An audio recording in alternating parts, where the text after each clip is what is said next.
Hello, how are you? Nice and cool out there tonight. It was nice. Yeah, geez. All right, what we got? What kind of sage advice can you offer the Clemson fans who are towing the ledge after seeing the initial ranking? I would say they don't give any trophies after 9 games. Last time I checked, they don't. Thank goodness, right? They don't. Maybe we've been number one after. Have we been number one after 9 games before? Maybe that year if they give a trophy, that'd be good. But yeah, they don't give trophies after 9 games. It's all good, and we're just honored to be one of those teams that has a chance. We're gonna keep scrapping and clawing and see if we can, keep trying to win games. Just curious, like, not trying to make too big of a deal out of this, but like in the moment when you're watching the unveiling of the rankings and you see Clemson at 5, are you like, huh? What's your? I actually missed it. Okay. I thought it was at 7:30. I didn't know it was at 9 or whatever, and so I had it on, and then I ended up watching our basketball game while I was working, and then I had to go have cake with my mom. So I actually missed it completely, and because my time was off. So there you go. It wasn't. But I found out pretty quick because all of a sudden my phone starts blowing up. Gas up the bus, coach. People were so mad. I'm like, man, it's all good. We're one of those teams.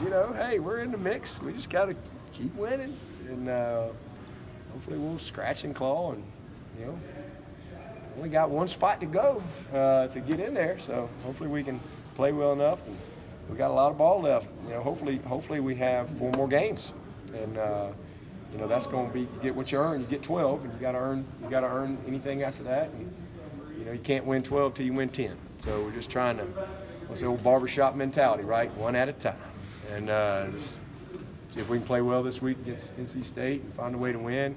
A 10th win would be huge. I mean, that would be an unbelievable accomplishment for our program, and it also keeps us on track for the division. And now obviously that we got 8 days left, and the division race is over, and then you kind of on to your next goal.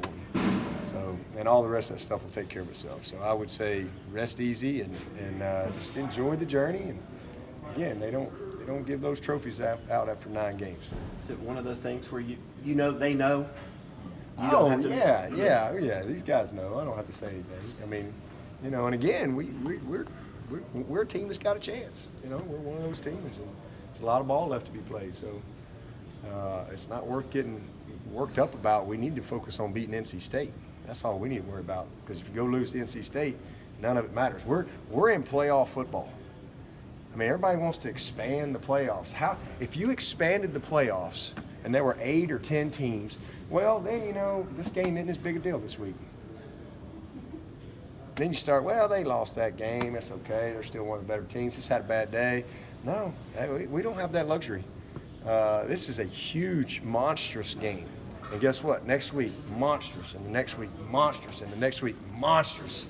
I mean, it's like the state playoffs in high school, right, where you got to win like 5 games, and it's a best of 1 every week. That's really where we are, and that's our mindset. But I love that. That's what we're built for. We're built for November and built for the postseason. Everything's builds to this, and I love it.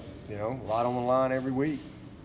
There's very few teams that are in position, and we're one of those teams. So if we're good enough to get across the line first, then it'll work out. If we're not, then we're gonna have a great year no matter what, and we'll reload for next year. But just want to get to Charlotte right now. Do you think from this point forward that it's going to be more about what you guys do on the field than some narrative people might have out there like earlier in the year? I don't know what else we can do on the field. This is the best offensive production we've ever had, ever. So I don't know what else we can do. Never had a defense. In fact, college football hadn't had it but 2 in 20 years that have held 9 opponents to less than 300. So if it's about what's on the field, I don't know what else we can do. We're playing pretty good. So we just got to keep playing well. We've had 4 games in a row that I think we've played pretty clean. But that's a sign of maturity. Again, if we're playing our best football in September and October, and then you're kind of, that ain't the recipe. You want to build depth. You want to build confidence. You want you want to stay healthy, and you certainly want to dominate your opponents. And I think we've done that every game but one. You want to position yourself for big things in the postseason, and we've done all those things. So we're in a good spot. We got to finish. And I mean, I think we're in a very similar position team-wise as we were last year. But that team finished. You know, is this team going to finish and stay focused on the little things and really, you know, have that burning desire to finish the right way? No injuries to report, Coach? No, everybody's back. We got them all back. Everybody's healthy. Finally got X back and having a great week, and Denzel back. So we're in a good shape. And again, we got one more week, and then we get an open date.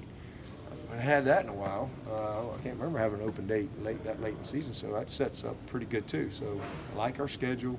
We just got to finish. We got about 8 days left, and nothing more important than Thursday, tomorrow.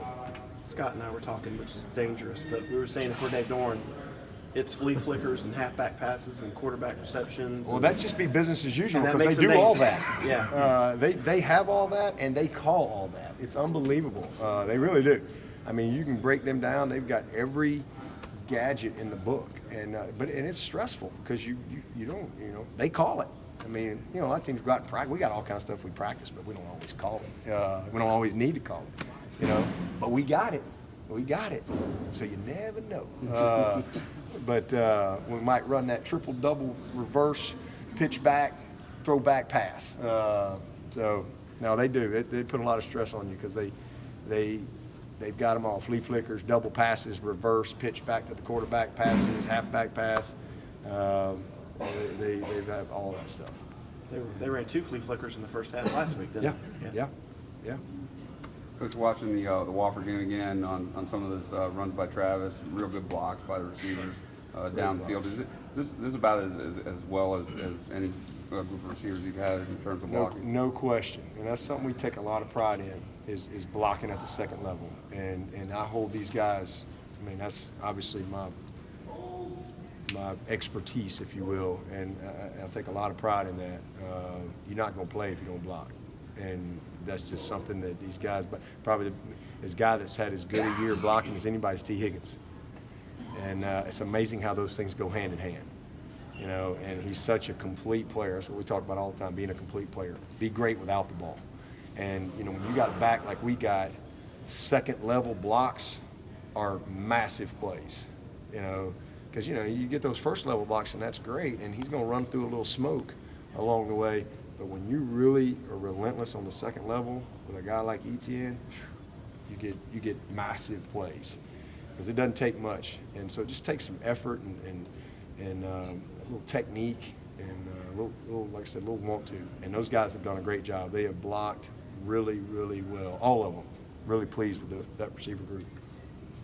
But their secondaries had so much attrition, and they've had some guys, I guess, move from safety to corner. How hard is that to do in the middle of the season? It's tough. I mean, it's definitely it's a tough matchup for them.